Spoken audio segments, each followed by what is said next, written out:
welcome to the Saturday Six, now on Monday. We're going to talk about some games that will be on Saturday, one game that will be on Friday this week. But we're here to cover 6 games in college football. A lot easier to pick them this week. It's championship week, so there's a lot fewer games on the schedule. I'm Rob Bowen. I'm the econometrician behind BetaRank, an advanced stats model for college football. You can find all the stats you're going to see here and, of course, more at sharpcollegefootball.com. Yeah, I'm excited. We made it. I mean, we made it all the way to the end of the season. We've only had one game, singular. That's amazing. That had any kind of COVID issues. And of course, it involved San Francisco and probably the most strict COVID guidelines in the country. Anywho, that game's actually being made up this week. We're not covering USC Cal. I mean, if you're really jonesing for some Pac-12 after dark, tune in to that makeup game this weekend. Lincoln Riley might be there. That'll be a hoot. Anyway, I'm excited. We're in the full-on midst of silly season, right? Like Lincoln Riley just jumped ship to go from Oklahoma to USC.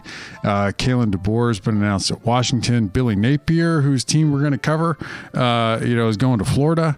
There's a lot going on. But more to the point, I'm excited for these games this weekend. I think in part because there really is potential for chaos. There's only one real sort of win in your end game, and that's only really for Alabama. I mean, you really have to feel at this point that even with the loss, Georgia is likely in the playoff. I don't want to spend too much time doing fantasy playoff predictor, but I think we can safely say at this point, like, even with a win, Baylor's not in the playoff, right? But Oklahoma State needs to win to get in. So does Cincinnati. So does Michigan.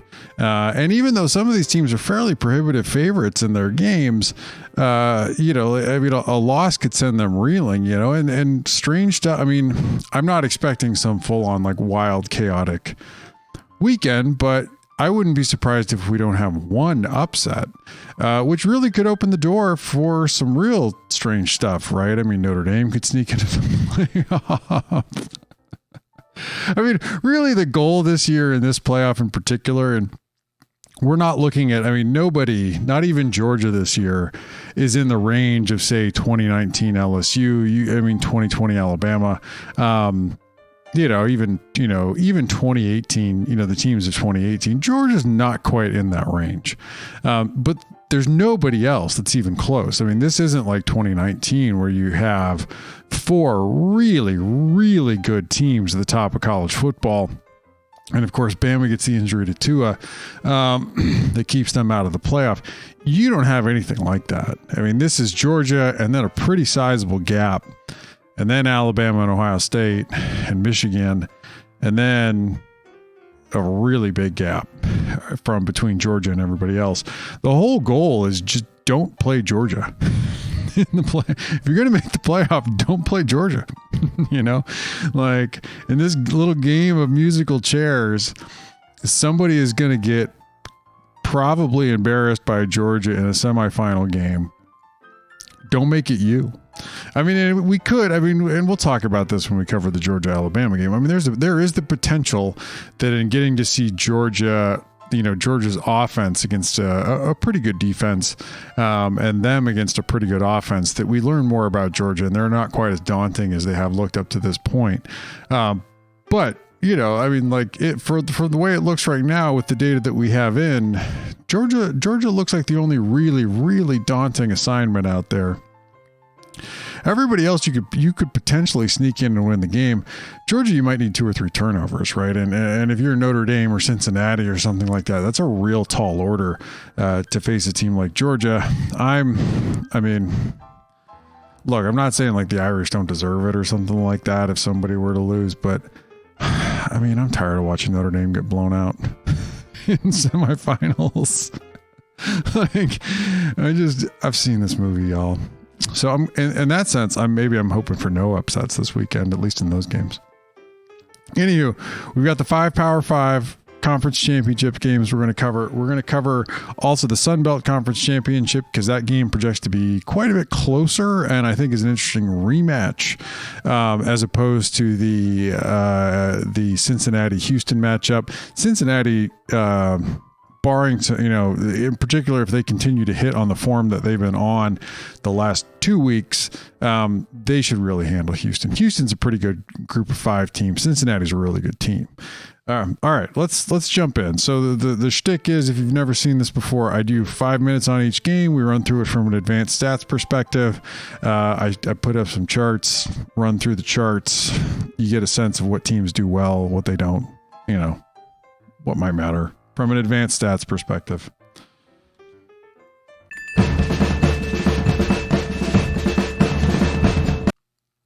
Game number 1. So Georgia versus Alabama, you'd think like these teams are very close in the model, right? 1 versus 3. This should be a really close.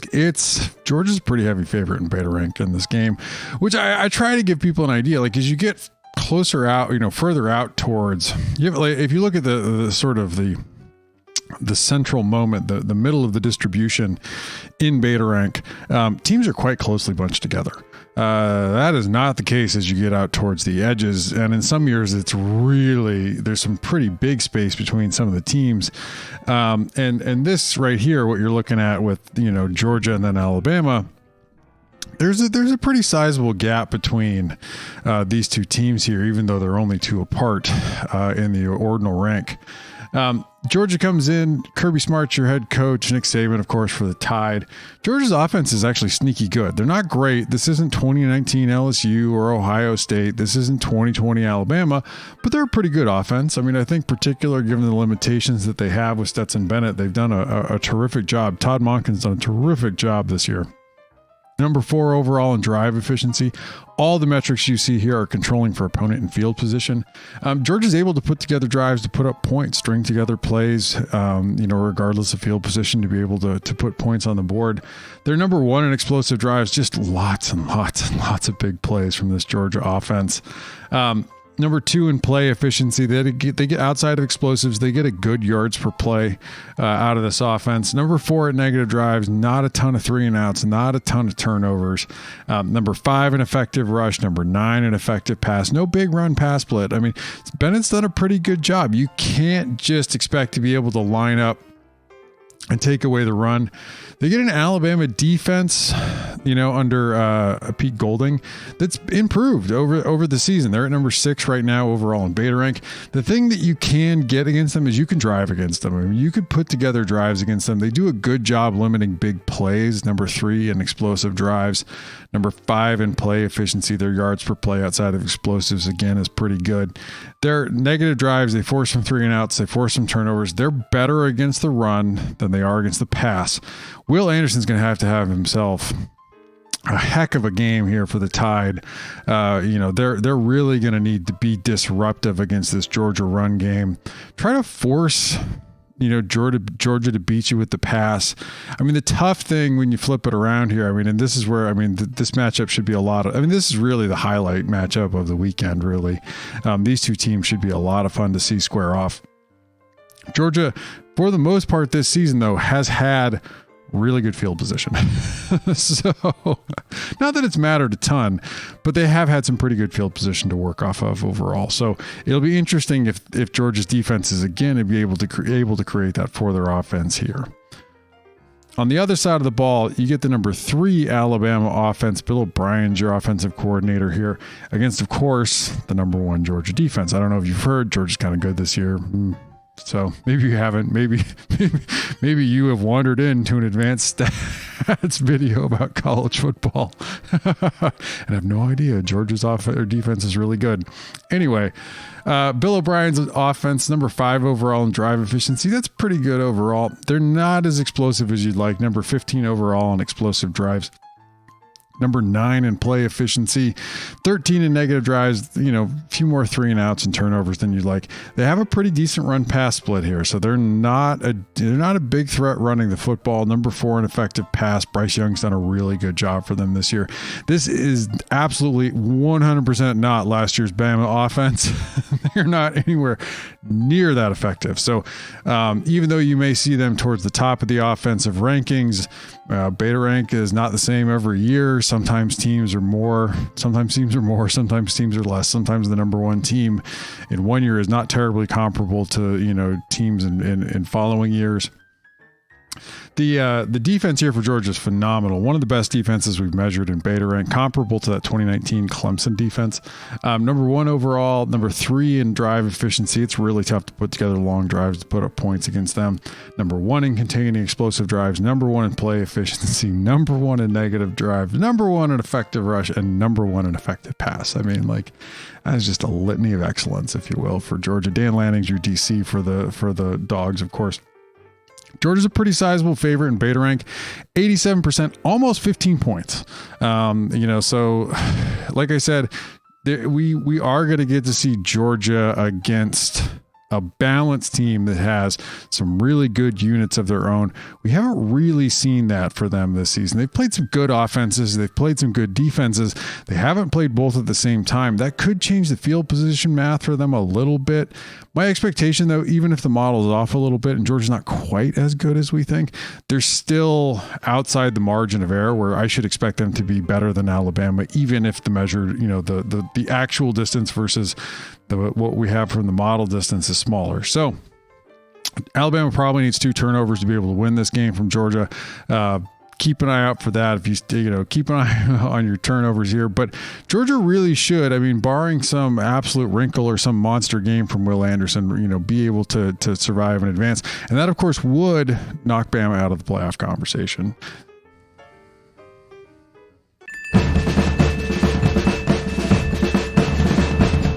Man, barring turnovers, this probably won't be a good game. This side of the ball should be fun. So you get Jim Harbaugh versus Kirk Ferentz in the Big Ten championship game here. Michigan comes in, incredible rebound season for them, bouncing back, beating the Buckeyes last week, really dominating the Buckeyes on the ground. I live in Columbus. Everyone was still talking about this and grousing about this today. Michigan in particular, I was really impressed with their ability to set the edge against Ohio State, get outside, get yards. Really terrific job done by this offense. Josh Gaddis is your play caller here. Phil Parker is your play caller, one of the more underrated defensive coordinators in all of college football. Gaddis, this Michigan offense, their numbers in some ways, if you like advanced stats or like beta rank, they might remind you of if I pulled up a team card or an offense's card for a service academy. They're excellent at drive efficiency, number 3 overall there. They're not a terribly explosive offense, number 59 in explosive drives, 14 in play efficiency outside the explosives. They get a good yards per play, not a lot of 3 and outs, not a lot of turnovers. They're a real, you know what you're getting here in Michigan. They're going to run the ball right at you. Excellent run scheme. They do a great job blocking. This is going to be a lot of fun to see. Phil Parker's defense, you can drive on them. They're at number 92 in drive efficiency. They do a really good job containing explosive plays, but man, that's not Michigan's bag. They're not relying on explosives to be able to put up points.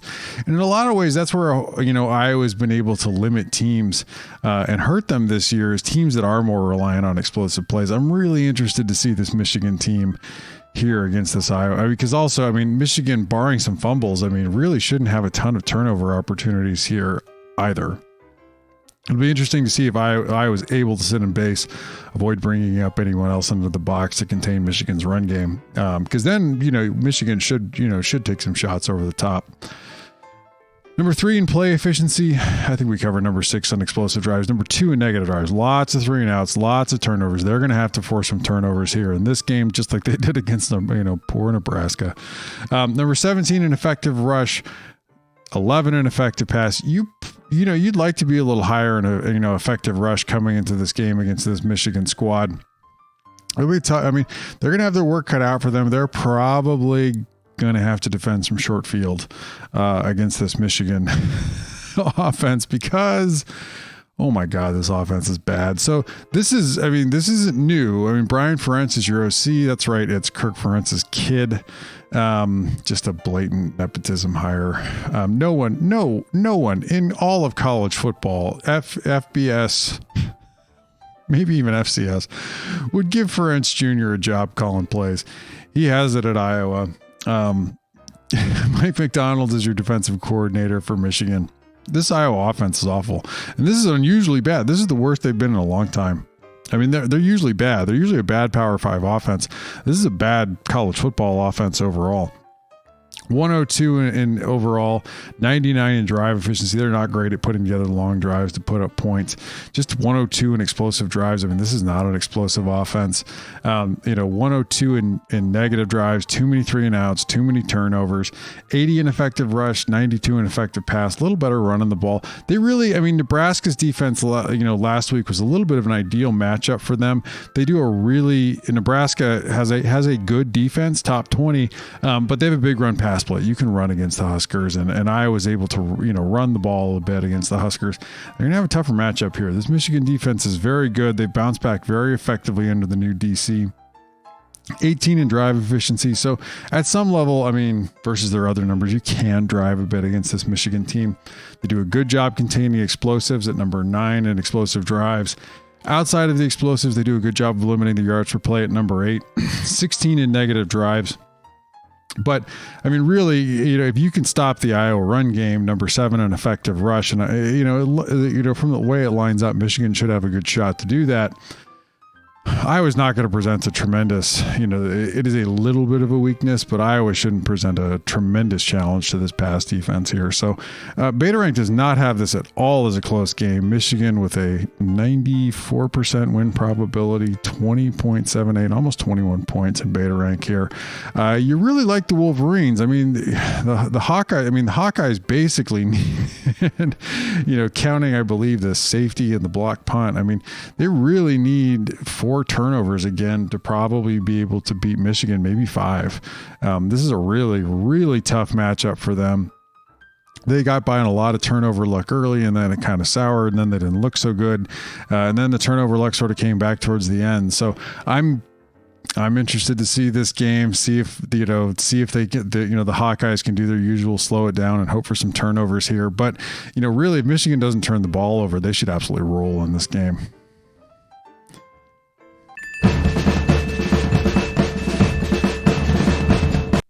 This is a fun rematch. Kyle Whittingham versus Mario Cristobal, of course. What was it? 2 weeks ago? 2 weeks ago, these teams played. And Utah absolutely boat raced Oregon, of course, at home in Salt Lake City.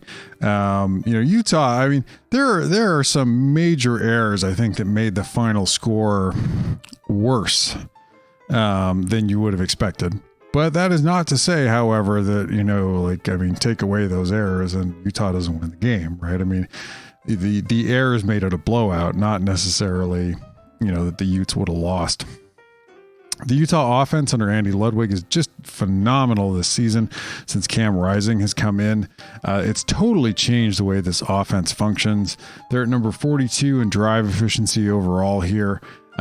They're not great this is a real home run offense. I mean, they're not great at putting together drives to put up points. Number 4 overall in explosive drives. Number 5 in play efficiency. I mean, they're still, and you saw this even though this Oregon team does tackle pretty well, they struggled against this Utah offense to contain them. Number 2 in negative drives, not a lot of 3-and-outs, not a lot of turnovers, pretty big run pass split. I mean, they're going to run the ball at you. And then they're going to, and to his credit, Ludwig, and at times, his offense incorporates some stuff that you might see it almost, with some handoffs to tight ends and some, you'll see it. You might see a tight end around. out of this. And in some sense, then it almost looks like, a service academy offense at times. I think Ludwig does a really good job scheming around, what I think is still not a great offensive line. They've improved over the season from what was a real liability early on to what you might call a good offensive line. But Ludwig, I think, is also able to scheme around some of the weaknesses. Rising is also a threat with his legs. He's done a lot, though, to open up the passing game. I'm interested to see Oregon's real thin up the middle at linebacker and safety. I would expect the Utes to exploit that again. One of the strengths of this Utah team is, of course, their tight ends. This Oregon defense has just not put it together this year. Tim DeRuyter is your defensive coordinator. This isn't a great Power 5 defense. On the wrong side, you grade out Power 5 1 to 65. 46 isn't great in that number, and that set of numbers. That you can drive against them. 113 in drive efficiency. Everybody's been able to drive against this Oregon defense. Everybody from Arizona, UCLA, you name it. Everybody's been able to move the ball against them. They do a good job tackling, though, and for the most part, knowing their assignments. They do contain big plays pretty well. Number 15 in explosive drives. Number 14 in play efficiency overall. So they're controlling yards per play outside of their explosives isn't bad. 21 in negative drives. But 39 in effective rush. The secondary really hasn't been great for the Ducks this season, and that's something to watch out for. Aside from a lot of turnovers, they were helped by 5 interceptions from Arizona. Really jacks up your turnover number there for the year. But this Ducks defense isn't great. They're going to have to, and Thibodeau and company are going to have to find a way to slow down this Utah offense here in this game, because if they get rolling again, then the Ducks could potentially be in trouble, because I say this, I think this Utah offense under Joe Moorhead, Anthony Brown, has rounded into form. They're a top 10 offense in beta rank right now. They're an extremely explosive offense, number 3 overall in explosive drives, a little less good at drive efficiency, putting together drives to put up points. Number 20 overall in play efficiency outside of explosives. They do a decent job keeping their yards per play up. Not a lot of 3-and-outs and turnovers at number 14 there. You can see where they really hang their hat. They're one of the most explosive offenses in the country. Number 6 in effective rush, 41 in effective pass. Anthony Brown has his misfires and lack of accuracy downfield. That certainly hurts. But they get a Utah defense that's also kind of rounding into form. And what Utah does well is contain big plays, right? They're a little bit like that Alabama offensive number that we sort of looked at, and even that Iowa number they looked at, right? Like, they're willing to make you try to drive the length of the field to avoid putting up points, but you can drive on them. But Oregon's not that great at that, and they're going to rely on Brown enough that his completion percentage kind of inaccuracy can become a problem if you got to drive the length of the field.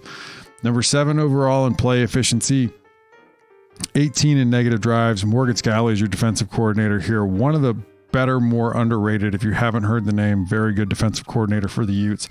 Number 16 in effective rush, 20 in effective pass. The key to stop the Ducks, of course, is if you can find a way, and Devin Lloyd is the outstanding Utah linebacker, if they can find a way to contain the Utah running game, force Anthony Brown to beat you, they're in a good spot.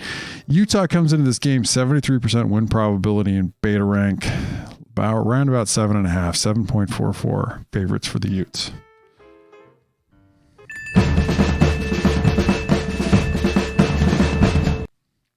All right, this should be fun, right? We get Oklahoma State and Mike Gundy, Dave Aranda, and Baylor.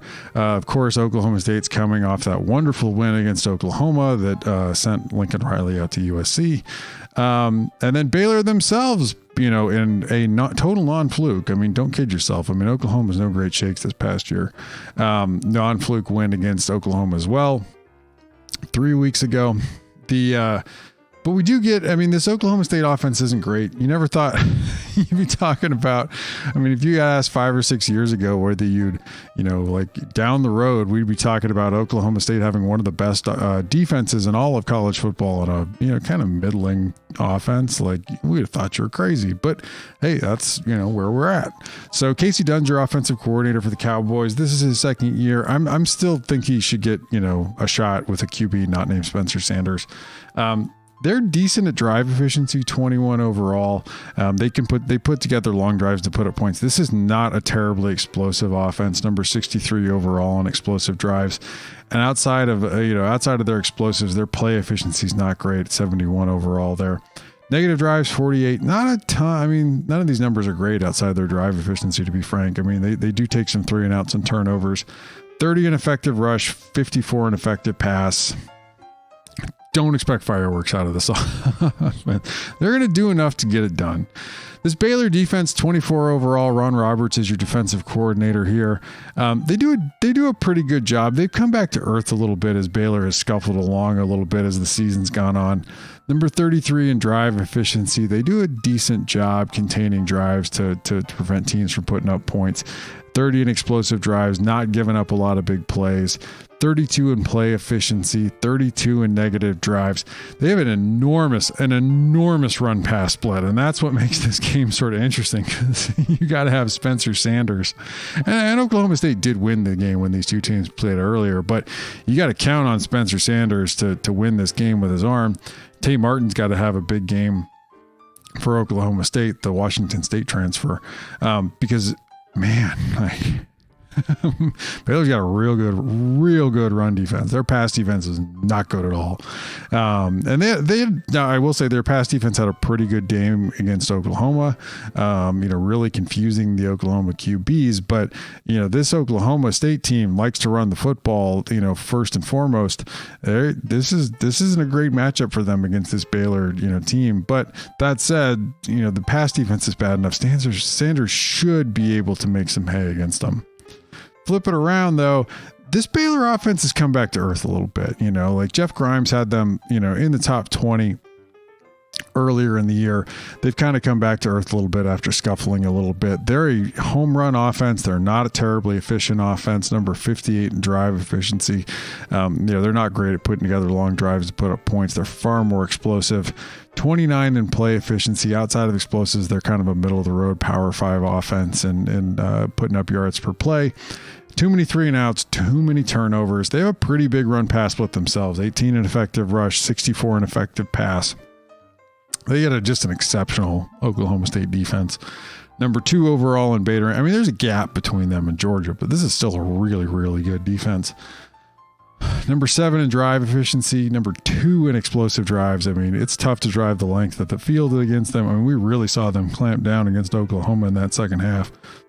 When they just didn't blitz, sat back, took away the wide receivers, and really forced Williams to, kind of wait himself into pressure again and again and again.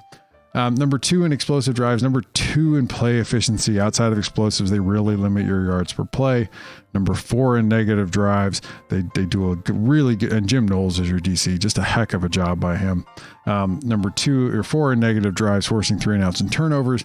No big run pass split. Really good against the run. Number 2 overall. Really good against the pass. Number 6 overall. And I think that's really the key here. I mean, this Oklahoma State defense is absolutely good enough to just give their offense short field. And that should be it, right? I mean, Oklahoma State really should have beat Oklahoma by about 14 points last week. It was really only just catastrophic mistakes by the Pokes that kept Oklahoma in that game. In this case, if they can avoid really big turnovers and mistakes, like they should be able to get things done against this Baylor team. That is a good team. But we've got Oklahoma State at 76% win probability, 7.5, 7.44 in beta rank.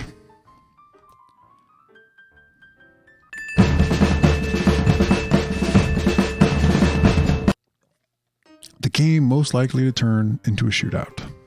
In fact, I say that though, and it'll be like a 21-17, just, I don't know, incompletion fest or something. So Dave Clawson's your head coach of Wake Forest. Pat Narduzzi is your head coach of Pitt. This should be a fun matchup. I mean, neither of these. This is the one with no. I mean, along with the Pac-12 championship with no playoff implications whatsoever. In this case though, neither of these teams is in the top 10. Either. But And they're also, I mean, Clemson's kind of surged late. They're also not the high. Neither of these teams is the highest ranked team in the ACC in beta rank currently. As Clemson may be putting it together late, but not soon enough for them. So you get Warren Rosario as your offensive coordinator here for the Deacons. This is just a terrific offense here. Number 1 overall in drive efficiency. They absolutely put together drives to put out points. They throw the ball a ton. I mean, you got to complete at a good clip to have a drive efficiency number like that when you throw as much as they do. 19 in explosive drives, put together big plays to put up points. They're a little less good. Their play efficiency outside of the explosive, the yards per plays, not great. Kind of middle of the road in the Power 5. Negative drives, this is the watch out for them. I mean, this is the real watch out for them. 3 and outs and turnovers, right? I mean, there are times when they come off the bench and they just strike out. They don't get a first down and they're just off the field real quick. That is danger for this Wake team, and it's something that's put them in trouble in the past, because when that happens, their defense is bad. But number 8 overall in effective pass, Sam Hartman has just done a terrific job. 47 in effective rush. This is like I said, this is a really, really good Wake offense. They get an okay, kind of middle of the road Power 5 Pitt defense. Randy Gates is your defensive coordinator. 34 in drive efficiency, 40 in explosive drives. I mean, you could drive on them. You can put up big plays on them. 39 in play efficiency overall. They're okay. I mean, is probably best, if you will, is, they're at 25 in negative drives, forcing 3 and outs and turnovers. But man, like, this isn't good. I mean, you're coming into here, you have it. And I should also say, like, for the offense, beta rank is not at the margin for effective rush and effective pass. I want to tell you what the offense is going to try to do, right? Like, there's no point in telling you, like, Navy's the most effective passing team at the margin. Like, who cares? Like, Navy's going to throw the ball 6 times in that game. What have you really learned? You want to know what the offense is going to try to do to put up points. You want to calculate defense at the margin, because they don't have a choice. They don't have choice in what happens. So this is a problem, is you could throw on Pitt. And people have, and Wake Forest will, and I don't know if Pitt's going to stop them very well. This is a really good defense against the run, 12 overall in effective rush. This is a really, really bad defense against the pass. They're going to need to generate some turnovers in this game.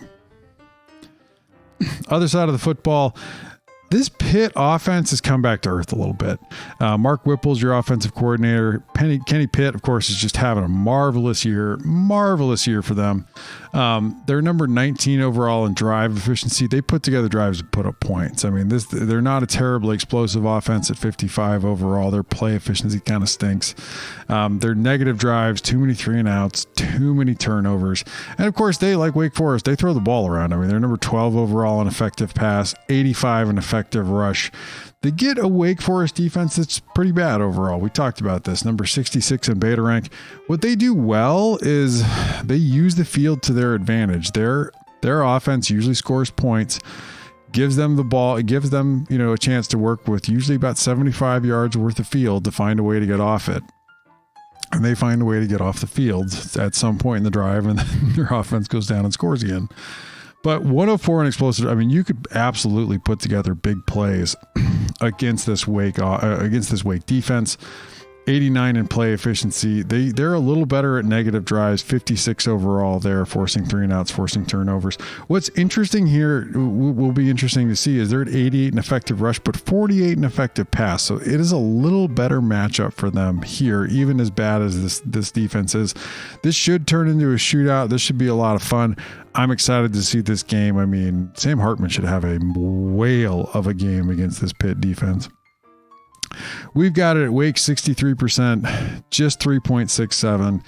It couldn't. I could see it ended up more than that, the way this matchup shakes out, with Wake's defense being a little better against the pass and Pitt being so bad against the pass coming into this matchup.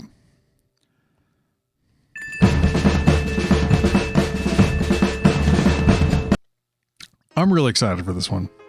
So earlier in the season, if you love college football, and if you're watching this, I'm assuming you, through the magic of self-selection, you absolutely do. These two teams played, and Louisiana had been kind of scuffling along, not playing great. And they showed up and just dropped the hammer on App State. And then Louisiana just went back to scuffling along. And, the next week, App State went out and just kicked Coastal's butt. And, that game still doesn't make any sense to me. It was far and away the best game Louisiana has played all season. I mean, most of the rest of their games are not that good. So I'm really interested to see this again. The revenge of App State. Sean Clark's your head coach for the Mountaineers. Billy Napier, of course, for the Raging Cajuns, soon to be Florida head coach, Billy Napier. This offense here for them, Frank Ponce is your offensive coordinator. 45 overall in beta rank. They're very good at drive efficiency for a group of 5 offense. 31 overall. They absolutely put together long drives to put up points. 58 in explosive drives, though. Not hugely explosive. 58 in play efficiency. Wow, that's a string of 58s. 58 in negative drives. I mean, those are not bad for a group of 5 offense. They're not some massively explosive group of 5 offense, though. I mean, the very best group of 5 offenses often sneak up into the top 20. 51 in effective rush, 43 in effective pass.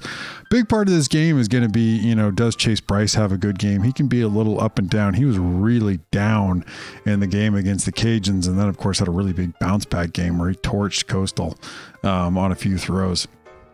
Patrick Toney, really good group of 5 defensive coordinator for the Cajuns. Number 44 overall defense here. You can drive against them. They're number 56 overall in drive efficiency. Where they do well is they contain big plays. I mean, they restrict the opposing team's ability to put big plays up. Number 32 overall there.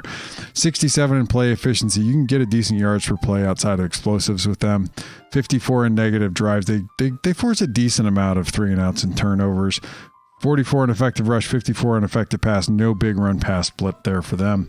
You flip it around, this offense isn't great for Louisiana, and that's where this part of the matchup is going to be real fun to me because, man, Louisiana just rocked. I mean, just absolutely rocked this App State. I mean, it ran all over them, and App State's been really good in most other games, really containing the run. So I'm interested to see how this holds up because if you just looked at the tape from what happened last game, man, App State stunk. Billy Napier's your play caller here. 55 in beta rank overall, number 50 in drive efficiency, 61 in explosive drive. This frankly isn't a great group of 5 offense. Even they're a good, not a great group of 5 offense. 65 in play efficiency. 43 in negative drives. That's too many 3 and outs, too many turnovers. Like this, I don't know. Levi Wallace, he's not a great passer. They're 34 in effective rush. They definitely know what they want to do. I mean, they're going to line it up and run it at you. 65 in effective pass, though. I mean, they're effective enough throwing the ball that they can do some damage. You get Dale Jones and this App State defense, and they're a legitimately good group of 5 defense. 27 overall in beta rank. You can drive against them. Number 62 overall in drive efficiency. And for the most part, that's what Louisiana was able to do in their prior matchup, is they were able to put together drives against them. 31 in explosive drives. They do a good job containing big plays. 34 in play efficiency. Again, outside of the explosives, they do a pretty good job, but 11 in negative drives. I mean, this App State defense really gets in there. They come off the bench with the plan. They force 3 and outs. They force turnovers. They put their offense in a good position. They've got a huge run pass split here. 14 in effective rush, 59 in effective pass. I mean, you can throw the ball against them a little bit. But I'm interested to see, like I talked about, like in the prior matchup, Louisiana was able to get favorable matchups. They were able to gash this App State defense. Does that hold up? Because really, for the most part, over the rest of the season, this App State defense kind of has rounded into form. Meanwhile, Louisiana went back to kind of scuffling along and not beaten by teams by what you might expect them to be doing, particularly for the guy that just got the Florida job. We've got App State 58% on the road here, just a right around a 2-point favorite, 1.94. This should be a real tight game. I'm just interested to see. I'm really interested to see, because of the way these two teams have sort of gone back to the form that we had from them prior to them playing. I mean, do I get burned again on this game by Louisiana just showing up and running all over them? We'll see. So that's it. We've done it. I mean, I think I'll do like one or two more of these. We'll see. I mean, I'll clearly do one to preview the playoff semifinals, and then of course I'll do one to preview the final, the championship game. But that's easy. I mean, that's one game. I don't have to do 6 for that. I'll probably try to pick out 6 games for the bowl games or something like that and preview them. We'll see what the schedule looks like. I might be willing to commit to doing one of these every week for bowl season. We'll see. Anywho, I also got to get some work done around the house over the holidays, as one does want to. But that's it. Like I said, this should be a really fun weekend. Of course, there's going to be more spinning of the coaching carousel. LSU is still open. Oklahoma is now open, of course. So we'll see as the job world turns what happens in college football. I'm really excited to see. I feel like college football, and I say this, like Nick Saban has had just an incredible run at Alabama, legendary run at Alabama. But even Nick Saban, eventually Nick Saban does have to retire whenever he wants to go relax on a boat. And that's going to change things. In college football, we very much lived in the world as sort of Nick has defined it in a lot of ways. And a lot of things people take for granted as like Alabama will always be good, are really just because Nick Saban is there. I'm interested to see as USC maybe comes out of a decade's worth of like snoozing, what happens and what does college football look like, right? Because, I guess you could say, and this year we likely will. We will get some new faces in the playoff. We could use some new main characters, if you will, in college football. I'm excited for that. Anyway, I hope you enjoy this. Stay safe out there. I'm probably going to do tomorrow night. I've said I would do, along with Parker Stats of War, another thing on his page. We'll do another set of videos where we run through advanced stats for some games. Obviously, check that out. You can find. Let's just do this. You can find all the stats you saw and a whole lot more at sharpcollegefootball.com. I'm Rob Bowron. I'm the econometrician chicken behind BetaRank. You can find me at BetaRank or at Sharp College Football. We have a Pac-12 podcast at 12 Pack Radio, and you can find all the back episodes of that at sharpcollegefootball.com/12 Pack Radio. Thank you so much for tuning in, and we'll see you again soon, probably next week, maybe a week after. We'll see. I'll probably do something about the preview and the semifinal games right off the bat. So again, thank you so much for tuning in, and I'm looking forward to the games this weekend.